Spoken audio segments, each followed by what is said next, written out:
in the house. How's everybody doing? All right, we're gonna need you to liven up a little bit. How's everybody doing? Are you ready for this town hall? Are you here because you care about education? Are you pro-public education?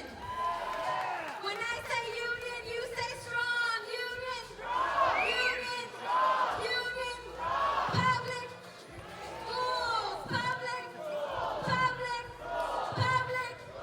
Thank you all very much. We're super excited to be here this afternoon. We want to thank President Randi Weingarten for making sure that this was able to happen. AFT is doing town halls all across this nation because they want to talk directly to our educators.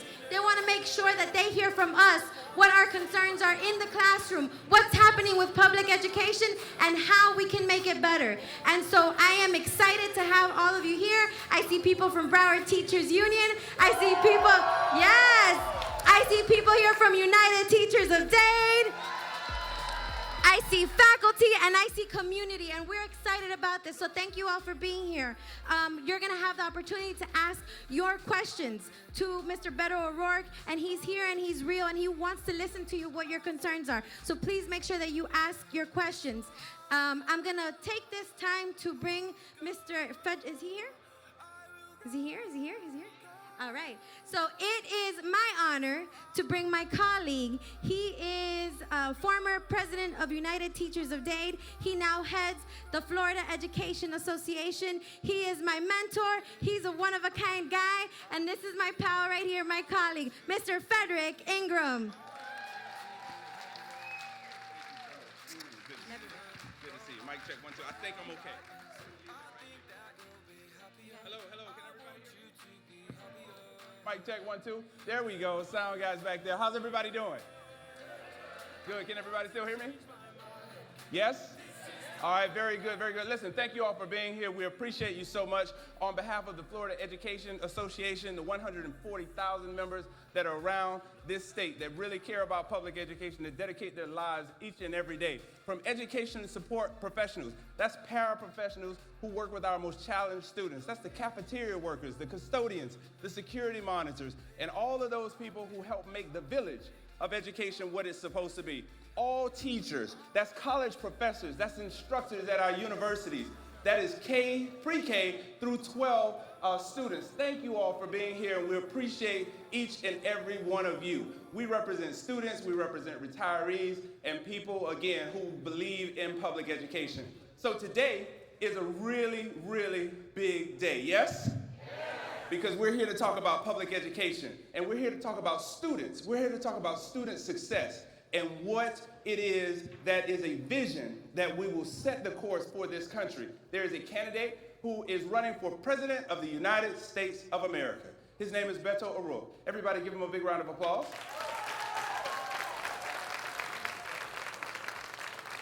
So before he comes out and before our other special guest comes out, I have some very mechanical things that I need to do. I want to acknowledge just a couple of people. You heard from Carla Hernandez-Matz and her officers, Antonio White, the UTD Vice President.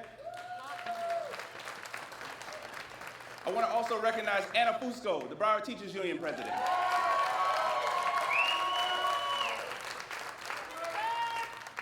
The Miami-Dade PCA President is Nancy Lothar.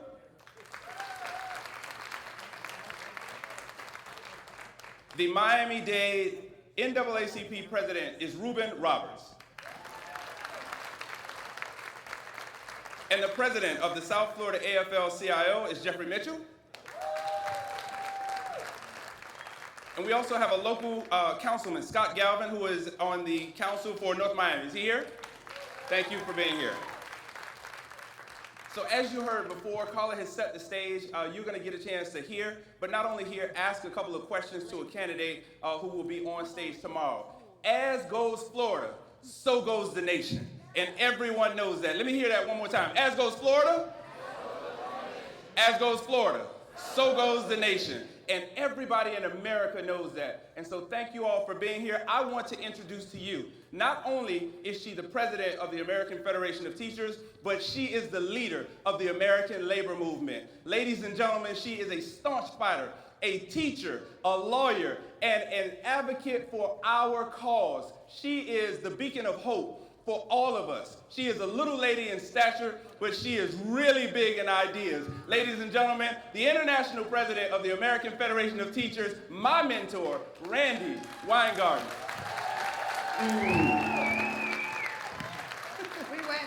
We went mic to mic.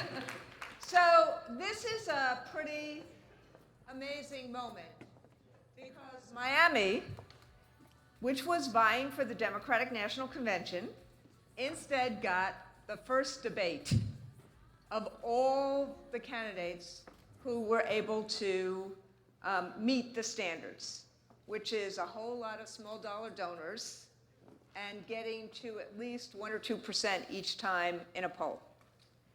And we have been blessed today that one of those candidates could do a town hall with us before the big stage. To us, this is the big stage, right? But it is really, I just want to say, they're all prepping, and they're all really working hard. So the fact that Beto O'Rourke could find the time to do this town hall meant that he understood how important the cornerstone of democracy is that all of you represent.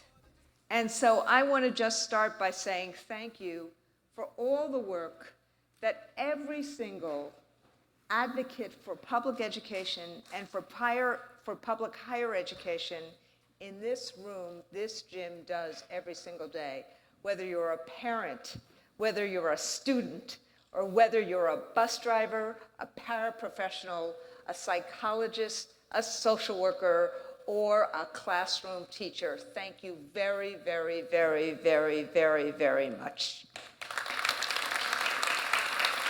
The second thing I want to say, and I've been with Fed and with the FEA officers a lot in the last few months, is that it's pretty hard to be in Florida right now and to work for people. You have had a whole bunch of folks in Tallahassee that have made it really difficult.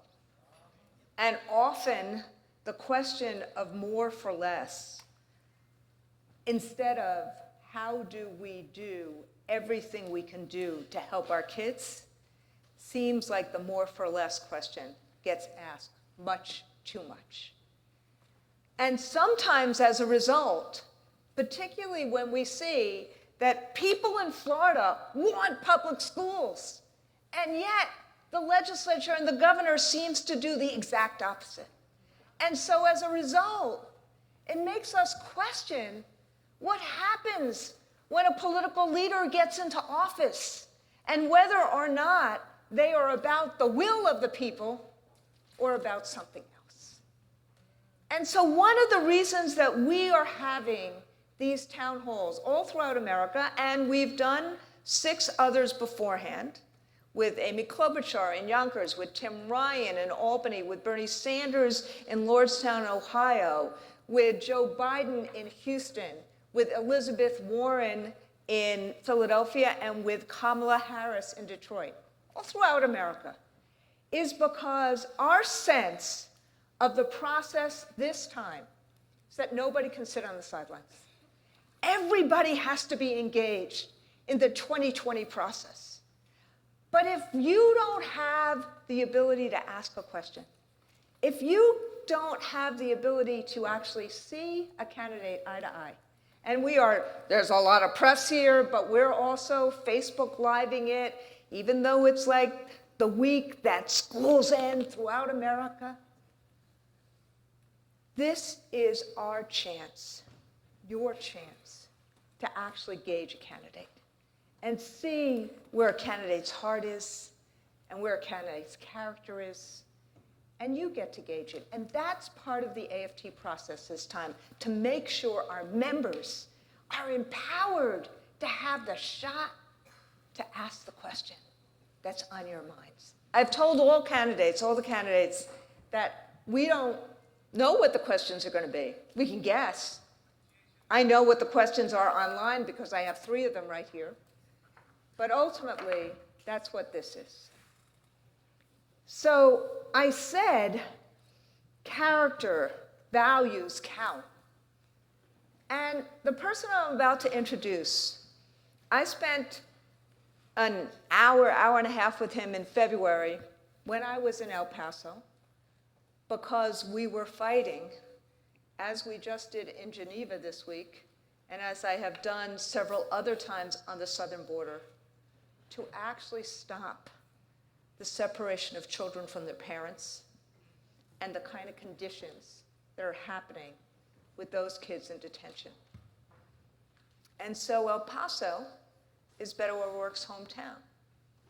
And when he heard that I was going to be there, he said, let's go for a chat. And the chat was supposed to be about 15, 20 minutes. It turned into an hour and a half.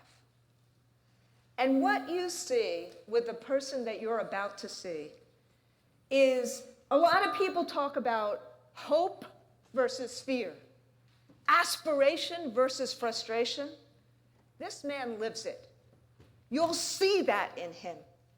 This man went, when he was running for Senate in Texas, there are, I got to remember, 254 counties in Texas.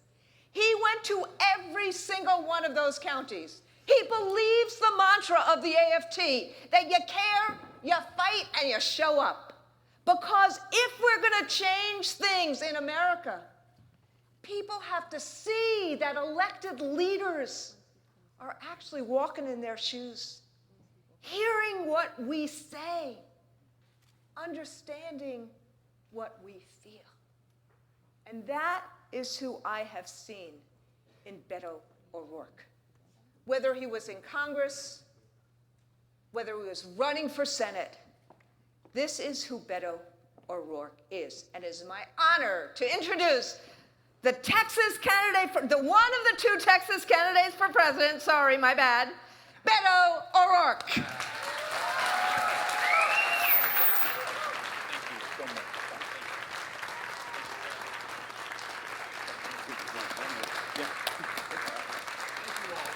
Thank you very much. Y muy buenas tardes. Gracias por estar aquí. It's a great opportunity for me to listen to you, to have the chance to introduce myself, and to talk about the future of this country with the people who will decide it together. As Randy mentioned, over the course of 2017 and 2018, we ran a grassroots campaign that was comprised of hundreds of town hall meetings just like these, where my responsibility was to show up with the courage of my convictions, share with you what it is I believe, what I think we can do, and how we can do it together, but also to listen and learn from those who I sought to serve. And I came away from that such a better candidate. And Texas came away from that grassroots campaign such a better state. Not only did we win more votes than any Democrat had ever won in our history, not only did we win independence for the first time in decades, not only did we pick up 500,000 Republicans, but a state that had ranked 50th, dead last in voter turnout in this country. Not because we love our democracy any less than you do here in Florida, but because we were literally drawn that way.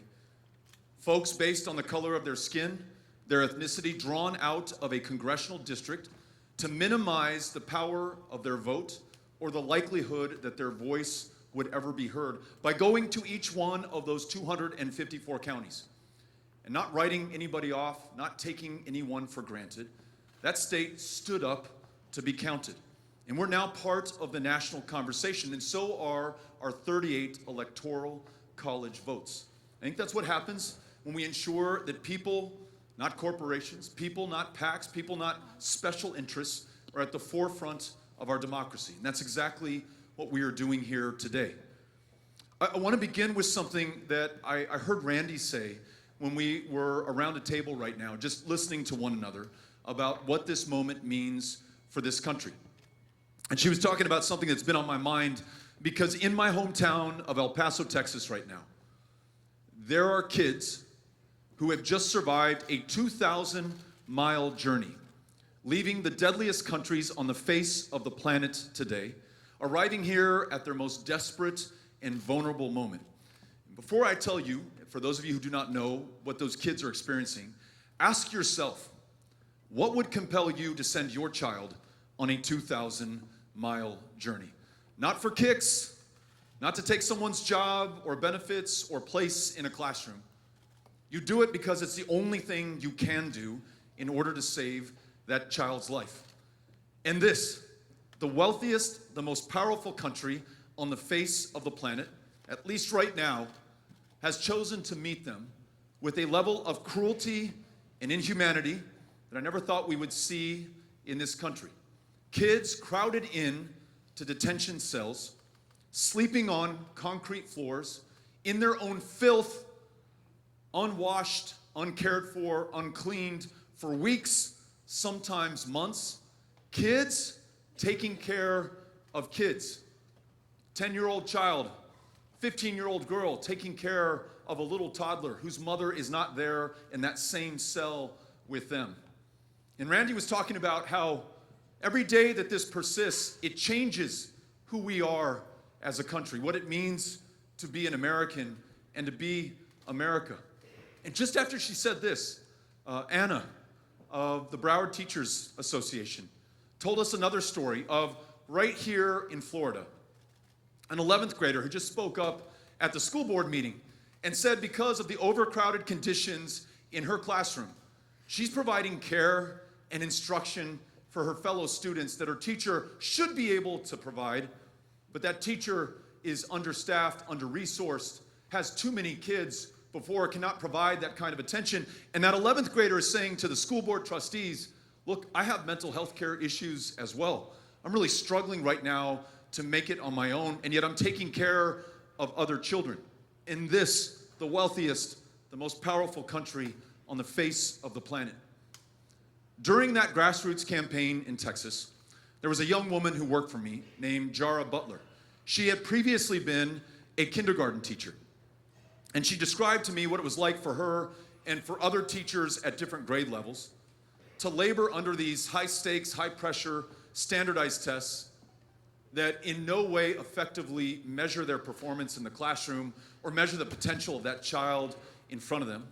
What it's like to have to work a second or a third job just to make ends meet when you have the most important job right in front of you, that child and their lifelong love of learning, which if you can unlock it, there's no stopping her and there's no stopping us as a country. Those teachers who fear what they think will be inevitable, perhaps because in so many instances it is, an armed shooter walking into that classroom and taking the lives of those children for whom she's already sacrificed so much. That teacher, Jara told me, who does not just pay for the decorations in the classroom, although she doesn't just pay for that dinner, for that child who's on free and reduced breakfast and lunch, but has no meal to go home to at the end of the day. Jara told me how a child who'd shown up in the same pair of jeans, the same t-shirt, the same set of chones every single day, Monday through Thursday. By Friday, Jara, though she doesn't have enough to make ends meet in her own household, is paying for a new set of clothes for that kid because she understands that his ability to learn is tied to his dignity, to his sense of self-worth. That's what teachers and public school educators are doing in Texas, in Florida, in every part of this country right now. And here's the consequence if we do not respect or value them. We were knocking on doors in McAllen, Texas, and a woman answered. I introduced myself. I was asking for her vote. She asked me inside. She is running a small business out of her living room. She's selling things to be able to afford to pay for her kids' college education. She's got 3 daughters, 2 of them in college now, 1 about to graduate and enter college. And I said, well, what do your daughters want to do? And she said, each and every single one of them wants to be a school teacher. But my husband and I will not allow that because we know that they will not be respected in the classroom. We have too many friends who have seen their ability to pay for their household costs, to afford insurance. You may have insurance, but it's not guaranteed if you don't have the $119 for the copay on the medication that keeps you alive. And so we don't want that for our daughters. And so they're not going in to that profession. Something that Fed talked about as well when we were meeting upstairs, a teacher shortage because we have failed to value and respect the teachers that we already have in the classroom. And then this last story that speaks to what is politically possible. We were in a small town in Texas, Henrietta, Texas. I was walking into Stewart's Sweet Shop, very conservative, very Republican town. Probably are not going to be my voters, are probably not their candidate. So I just want to get the sugar and the coffee and get out of there and get back on the road. And this family stops me. And they said, we saw you on the news last night because you had a town hall in Wichita Falls. And we're interested in you. Sit down with us. Tell us what you're about. And we talked, and I found that we had so much in common, though they're Republicans and I'm a Democrat. We're Americans first, and we want to see this country succeed. And we talked about healthcare, we talked about the economy, and then the mother of that family, she told me that she is a public school teacher. Voted Republican her entire life. But she warned me. She said, Beto, if you let Betsy DeVos take my hard-earned tax dollars out of my classroom, away from my kids, and turn it into a voucher and send it to a private school, I will track you down. I will find you, and I will hold you accountable. And actually, she used much saltier language when we said this in person. And what struck me is that when we show up for everyone, we don't write anybody off because of how small or rural or red their community is. We don't take anyone for granted, no matter how big and blue and democratic their community is. We find that we have common cause to do the common good, and we'll be on that same team to accomplish it. You know the consequences of our failure to do this in Florida. Fed told me, and this is hard for me to believe, that in this state there are 10,000 classrooms where there's not a certified teacher present in front of those children. In this state, there are 2,200 teaching vacancies right now. In this state, 40% of school teachers will leave the profession before their 5th year in this career. In this state, you ranked 45th in teacher pay last year. You now rank 46th in teacher pay in this country. How in the world can we ask teachers to continue in this profession? How in the world can we ask high school students to choose this profession when we fail to meet our commitments and our obligations? As president, I want to make sure that I take your inspiration, your guidance, and your lead to make sure that you know that you're valued and that you're respected, that your pay is commensurate with your service, that you do not have to work a second or a third job, that we truly have equality in education. All these years after Brown versus Board of Education, there is de facto segregation in our schools today, when especially you have minority, majority schools underfunded to the tune of $23 billion a year. And we're also missing the boat when it comes to equity. Children of color in a kindergarten classroom 5 times as likely to be disciplined or suspended or expelled as white children in that classroom. So it's not just the funding and the resources and the facilities, it's also attracting and retaining teachers who look like the students that they're instructing in that classroom. When all of us do all we can to make sure that we follow through on these commitments, then not only are teachers going to be doing better in America, and they must if we are going to make it, but those students before them, the generations that follow, will help us to ensure that we live up to our full potential and we fulfill our promise as a country. That's why I'm running. That's why I'm here. And that's why I'm looking forward to working with you to make sure that we can deliver on each and every single one of these commitments. Thank you very much. Grateful for the opportunity. Gracias. So, thank you, Beto. So Fed and I are gonna be like Vanna White, right? Do it. And we're gonna just call on people. Fed, why don't you call on the first person? Okay, I will. And then what we're doing, by the way, sorry, is that we have, the O'Rourke folks have given us to a little bit past 5:30. We're supposed to go to 5:30. We're giving us a little bit past 5:30. I will get the 10-minute warning because they really have a lot of stuff they got to do. So we're going to take questions, including I have some online questions up until that point. So Fed first. Got it. And where we don't hear a question really quick, we're going to help you with the question, okay? So we're going to get to the questions so we can get to as many as possible. We're going to take the first gentleman in the white shirt. Yes, sir. Hi, my name is Enrique. North Miami Middle has been my home school for 11 going on 12 years, so I welcome everyone to North Miami Middle. Thank you for coming. As you all know, 23 miles from here, thousands of migrant children are being held in an internment camp for no reason other than seeking asylum in this country, which we all know is not illegal. The company that holds the contract there is violating federal law by not allowing sitting members of Congress to visit unannounced and by not following the guidelines set forth in the Flores settlement. I'd like to thank Mr. O'Rourke for calling a press conference at 10 a.m. in front of the detention center. On Thursday, I invite all of you there to join the witnesses who are out there daily and shine a spotlight on the horror show that happens when children are separated from their families.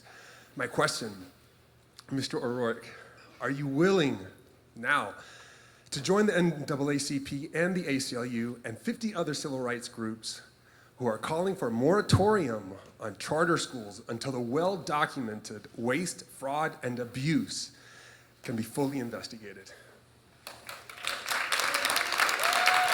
Enrique, thank you. And North Miami Middle, thank you for hosting us here today and making this possible. Grateful that you've elevated the plight of these children, again, who have only asked to be treated as asylum seekers and refugees and immigrants who have composed and comprised this country from our very beginning, have been treated, allowed to seek refuge and shelter and safety, and then contribute their full genius to our success as a country. We stand to be the greatest beneficiary if we will only follow our own asylum laws and our own best traditions. And so, welcome you to join us on Thursday when we are there. My commitment is to public schools and public school education. My 3 children, Ulysses, who's 12, Molly, who just turned 11 this week, Henry, who's 8, all going to the same world-class public schools that I was educated in El Paso, receiving a dual language education, which means today math may be instructed in Spanish, tomorrow in English, making the most of the largest binational community in this hemisphere, a daily testament to the value of public education for the O'Rourke family. I believe, as originally envisioned, there is a role for charter schools, as originally envisioned by public school teachers and public school teacher unions. If they are accountable in the same way that public schools are, if they're held to the same standards, if those who work within them are freely allowed to organize, they could become part of the ability to innovate and share those innovations across the public schools in this country. We saw one in South El Paso, La Fe, which actually pioneered this dual language education system that is now shared across EPISD. But let me say this, there is no role for-profit charters in this country. There's no way we're gonna charter our way through or out of the challenges or the opportunities that we face. My focus is gonna be on public schools and public school educators to make sure that this country really does rise to its full promise and potential. Thank you, Enrique. Appreciate it. This side. Tell us your name. Hi, I'm Shannon. I'm currently a student at Florida State, and your grassroots campaign definitely gained the attention of myself and many of my friends all the way in Florida. And so something that I'm wondering is, one of my mentors at Florida State recently said that as you move up the ladder sort of falling out of touch and like losing relationship with students and things like that as you move up the ladder is a choice. And so what I'm wondering is how you plan on keeping in touch with members of your grassroots campaign, public school teachers, college students like myself, as you move up the ladder and potentially into the White House. How do you plan on keeping in touch and keeping the people in the mind? What a great question. Thank you. And thank you for being involved. Absolutely. Thank you for being involved. So you almost provide the answer to your question. Your willingness to come here, to take part of your day to participate in your democracy and selecting who will serve you in the White House. My responsibility is to be there for you, and to listen to you and to answer your questions and include you in the conversation. It's not just here at North Miami Middle School, but in more than 35 different colleges, high schools, and middle schools just in this campaign so far that we've held town hall meetings like these. And what I have found is, as has so often been the case in American history, it's the very youngest among us who are leading the charge on the most important issues. On climate change, the greatest existential threat that we face, young people understand that they will disproportionately bear the consequences of the action or the inaction that we take right now. They're fiercely focused on the future, and they're going to hold all of us accountable to make sure that we deliver. Gun violence, we lose nearly 40,000 of our fellow Americans every year. No country even comes close. Either we are inherently violent or evil, or this is a human cause problem with a human cause solution. And it's the students at Marjorie Stoneman Douglas, it's the students at Santa Fe High School, it's students all over this country who have come up with really smart, common sense, popular ideas that just lack for the political will in the White House and in some parts of Congress right now. Universal background checks, ending the sales of weapons of war into our communities, and red flag laws so that we stop you if you're going to pose a danger to yourself or someone else before it's too late. So to our benefit as a country, if I'm your president, I will continue to listen to you, to elevate your voice, to give you a seat at the table, to make sure that you're part of the conversation so that we meet the greatest set of challenges we have ever faced and so that we do it together. Thank you for being here. Appreciate it. Right. Thank you, Chris. We have a question here.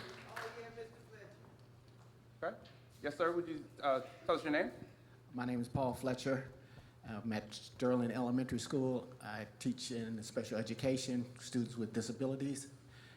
Most of my colleagues, I'm the steward at my school. We get paid less. We get paid about $11.40 starting, and that's not a livable wage. I want to know what you will do to make sure that especially the teachers throughout the United States get paid a livable wage, no matter what their position is in the school system. Thank you. Paul, I first want to thank you personally as the brother of a special needs student who was in special education classes for her entire career in public schools. Understand how demanding that job is and how thankless it can be and how overwhelmed so many of the teachers and support staff are when we fail to fund public education, especially for those who so often do not have a voice in our democracy. So how do we meet this challenge you're asking? How do we ensure that no teacher has to work a second or a third job or struggle making ends meet in their own household? If we fund our federal responsibility fully, then we're going to free up more resources at the state and the local school district level to make sure that we're investing in teachers, public educators, and everyone who interacts with that child over the course of the day. Someone earlier was pointing out it is that school bus driver who's going to know how that child is doing when they get on that bus Monday morning, how their weekend was, whether they're being treated well, whether they have the mental health care help or just the food and the calories to be able to learn in that classroom. The cafeteria worker, every single person in that school is responsible for every single child. What if the federal government paid the full obligation on the Individuals with Disabilities Education Act, or IDEA funding? Right now, we pay about 17%. We're supposed to pay 40%. That would entail $20 billion a year additional. as president, I will make sure that we make that investment. I mentioned the discrepancy between white majority and minority majority schools, a discrepancy of $23 billion.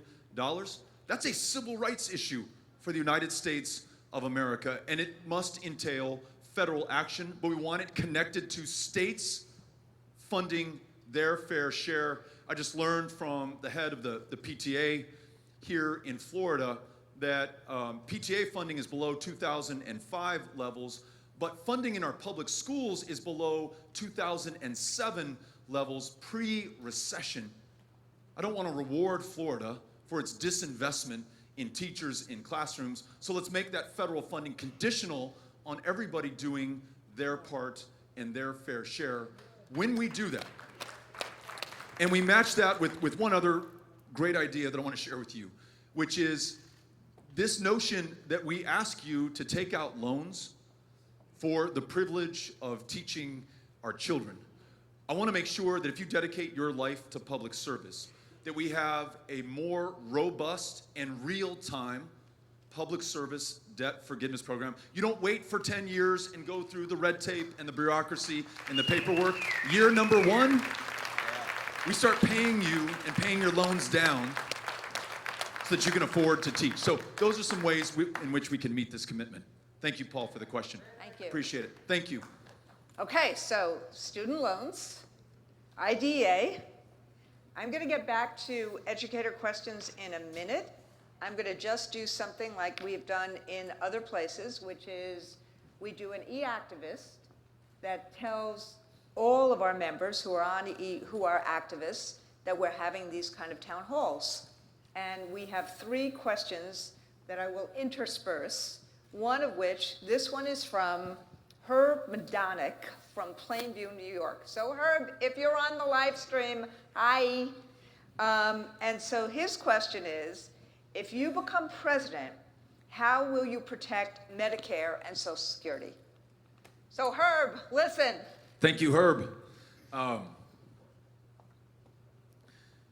It's a really timely question because we know that on this current trajectory, those fellow Americans who have been working every single day of their lives paying into Social Security, within as soon as a decade, may not have 100% of that earned benefit paid back out to them for the first time in this country's history. And that challenge is being exacerbated by a president and a Republican-controlled Congress at the time that passed a $2 trillion tax cut that flowed disproportionately to the wealthiest at a time of record wealth inequality and to corporations who were sitting on record piles of cash. The people of the future, looking back on us, reading in their history textbooks about 2017 and 2018, will not be able to believe that we were $21 trillion in debt. We had teachers working 2 and 3 jobs, $4 trillion of unmet infrastructure needs, and our solution to that was to cut this tax cut to the wealthiest. And oh, by the way, then Republicans said, now that we're running out of room in our federal budget because of these tax cuts, we have to look at what they call, quote unquote, entitlement reform, which might mean raising the age for retirement or reducing benefits that are paid out, both of which are unconscionable and unnecessary. Because here's what we need to do. We need to make sure that the wealthiest among us, including the highest income earners, are paying their fair share into the Social Security Trust Fund. Right now, every dime and every $1 million that you make over $131,000 is not taxed, unlike everybody else in the country. So I introduced, or helped to introduce, a bill when I was in Congress called the Social Security 2100 Act that ensures that everyone is paying their fair share and guarantees the viability of that program well into the next century. We meet our obligations to Medicare and Medicaid beneficiaries in the same way, shore up those programs to make sure they are there for our fellow Americans when they need it. We have the resources and the ability. We just lack right now the political will. That's what this campaign is about, bringing everyone together to make sure that we deliver on these commitments to the future. Herb, thank you for the question. Thank you so much. This lady over here, and then we'll go to the other side. Good evening. My name is Vianda, and I am a teacher in Miami Gardens. I've been teaching for 21, almost 22 years now. And we know that our union recently, this past school year, was under the gun. And we know that we had to kind of hurry up and increase our membership so that we wouldn't lose our union. And as president, what do you plan to do to help safeguard unions all across this country so that we won't have to worry about what we did a few months ago, where we were about to lose our power and not have a union? So what do you plan to do to make sure as president that that does not happen while you're in office? Vianda, thank you for the question, and also thank you for the example of leadership that you just gave us. When it was on the line, you stepped up and you brought others in, and you made sure that you preserved the right to and ability to organize. And that is fundamental to everything else that we were just talking about today. As president, I'm going to make sure that any nominee to any federal bench, including the highest in the land, the Supreme Court, understands that workers' rights, the ability to organize, and unions are foundational to the success of our economy, but also the success of our democracy, to ensure that every voice is heard. And following decisions like Janus, which significantly diminished the ability for public sector workers to organize and not only demand and receive better wages and working conditions, but deliver better service and value for the children in the classroom, for those veterans at the VA, for all of us who depend and are the beneficiaries of their service. But I'm also going to make the case to the country that at the end of the day, those who benefit most from this are not the union members, not necessarily just the employees. It is all of us in this country.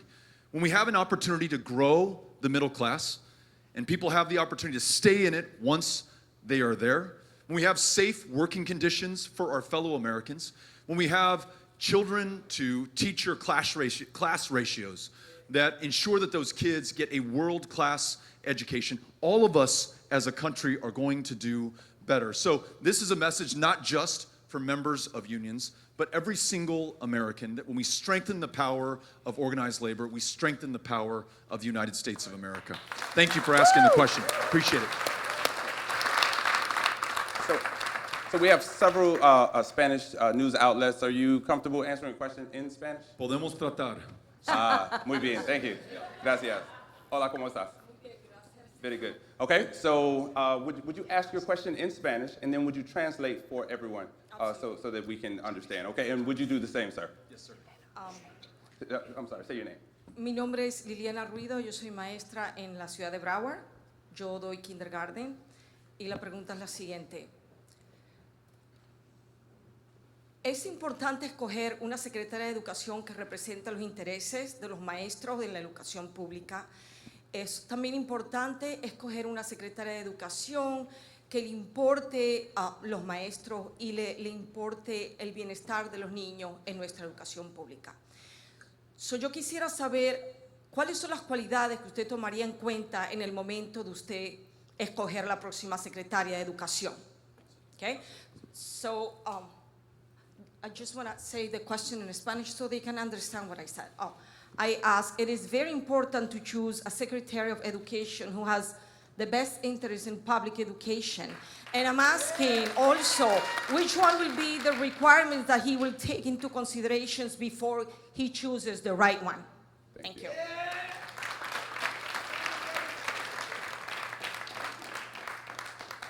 Gracias para la pregunta y la oportunidad de responder. Merecemos a alguien que tiene experiencia en una escuela pública como enseñando a sus estudiantes, trabajando bajo de estas condiciones que estamos describiendo hoy, y que conocen las necesidades de los maestros y maestras de este país. Cuando estamos escribiendo la próxima versión de Every Student Succeeds Act, queremos liderazgo que tiene experiencia en enseñando los estudiantes, pero también experiencia con un salario que no es digno, con condiciones que no ofrece cada estudiante la oportunidad de éxito. Yo pienso con eso vamos a mejorar las condiciones, los salarios, la oportunidad de maestros y maestras en cada parte de este país, contribuir sus ideas y experiencia en la política de los Estados Unidos.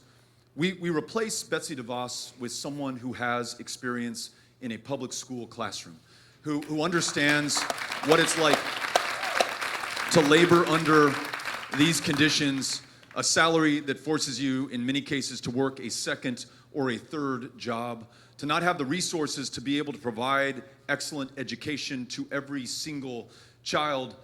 Only that school teacher who is going to bring other school teachers to the table with her or with him is going to guide us to a much better education policy that allows our schools to fulfill their potential. So that will be my criteria. Thank you very much. Gracias a usted para la pregunta. Gracias.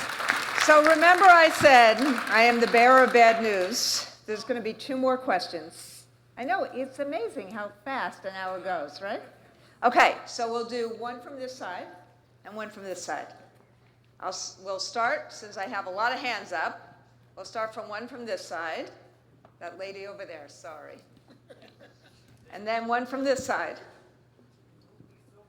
Hello, Felicia. I am a Broward School teacher. I'm 6 years in, so I beat the 5-year hump. Awesome. Thanks, Felicia. But it was not because of my pay. It was because of my passion for the classroom and my passion to see it change. You mentioned you want to fund public education, but how are you going to do it? Where is that money going to come from? And how can you ensure states will follow that and not put it in private and charter schools? Felicia, great question. Thank you for your public service and for your 6th year. Congratulations. We talked a little bit earlier in the answer to the question about Social Security and Medicare about this $2 trillion tax cut passed under this administration and just who that favored and who it went to. It gets back to this issue of democracy. If that tax cut did not work for most Americans, how did it get passed and signed into law? It's a function of those who have access, who can purchase influence and outcomes, who literally can write the tax code through their lobbyists and then pay members of Congress to pass it.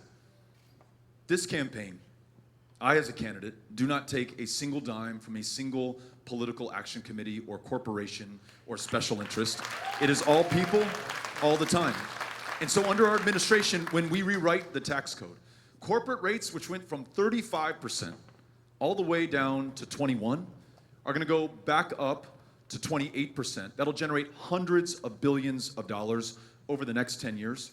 In our administration, capital will be taxed at the same rate that ordinary income is taxed. The income that you're making as a teacher and an educator, let's make sure that those who make their money off of investments are paying the same rate that you are. That generates hundreds of billions of dollars over the next 10 years.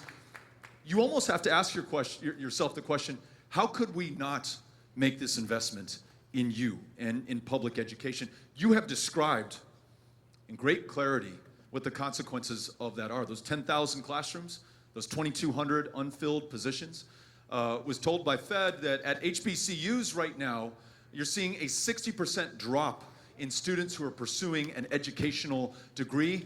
We're in the midst, I don't need to tell you this, you're telling me this, we're in the midst of a teacher shortage that is going to become profoundly worse going forward. How expensive is that going to be to get out of? So yes, let's make those investments now. We have the resources to do it. The tax code is a great place to find those resources to make sure that we make that commitment. Thank you for asking, Felicia. Appreciate it.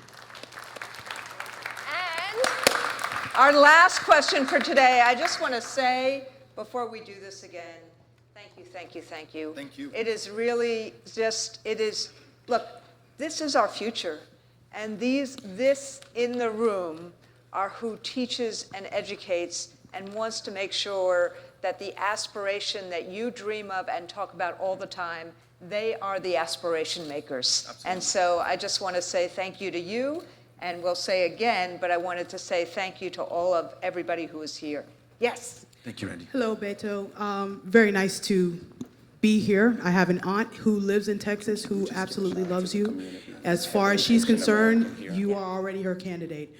Her name is Aretha. I'm sure she'd like to hear that somewhere. My name is Dawn. I teach at a little school around the corner, Linda Linton K-8 Center, 6th grade. I just finished my 4th year, so I am on the cusp, and I think every day about leaving the profession. I am increasingly distressed of the number of things that I am required as an educator to be responsible for. So now I'm responsible for students' mental health, I'm responsible for their safety, I'm responsible for teaching them language arts, and it is very overwhelming as a teacher to come into the classroom and have these pressures along with their actual performance on a test that, as you said yourself, does not measure any part of their success. How can you, as a presidential candidate, tell me what your concept is so that one of my responsibilities is not having to carry a gun in my classroom every day as well?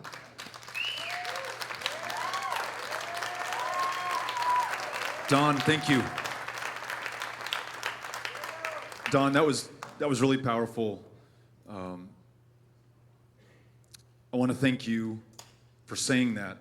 I want to thank you for teaching and for your public service. And I want to thank you for making it so clear to me and everyone who's watching what the stakes are right now and just what you're doing and the conditions under which you're laboring in order to deliver that instruction to those kids who depend on it, who without you are just not going to get it. And I also want to thank Orenta, your aunt, for supporting us, okay? I want to make sure she hears that as well. So those of you not from Texas may not know that in Houston, 2017, we had a storm called Harvey. There were 58 inches of rain that fell from the sky in a single storm. That is the landfall record in North America for recorded history. It was also the third 500-year flood in just 5 years, which means that some people had not finished rebuilding their homes from the last storm and the last flood before they got hit again. And after Harvey, we went to this neighborhood called Kashmir Gardens. And the neighborhood president who was giving me the tour said, before Harvey, this neighborhood was already hit by a storm. And he said, let me explain it to you. Try to find a healthy place to eat as we drive down these streets. There are liquor stores, there are fried food places, there are check cashing operations. There are no healthy calories for those kids to eat. And then he said there are 5 libraries in the Kashmir Gardens area. A year after Harvey, 4 of them are still closed. Try getting online and accessing the internet and continuing your education, looking for a job, just living life in modern America without being able to get online. And just as he's telling me that, we're passing by Kashmir Elementary. And I say to the neighborhood president, well, this has got to be hardest hit of all. Everything you just described, this public school must be a mess. And he said, no, this is the bright spot in our neighborhood. Because we have decided to make an investment, not just in instruction in the classroom, not just free and reduced breakfast and lunch, but complete services for those children. So primary health care, because they're not getting it at home. Mental health care. These are kids who in some cases, because they were flooded out of their homes, are living in their grandmother's car, sleeping in the back seat. Those are the kids showing up in the same set of clothes every single day. But those teachers and that school is resourced to cover every single need of every single child, freeing that teacher in the classroom to answer her calling and to focus on what she is excellent at, to reveal her genius so that that child can achieve his. So I know that we can do this, but you're asking us to make this a commitment, not just to Kashmir Gardens Elementary, but the school that you work at, every single school in America.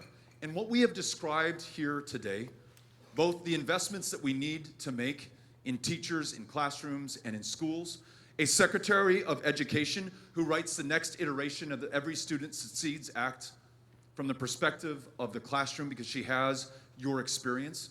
That's how we get the resources and the policy and the direction to support you so that you can deliver for those kids in front of you. And you have got my commitment to be your president to make sure that we make that happen.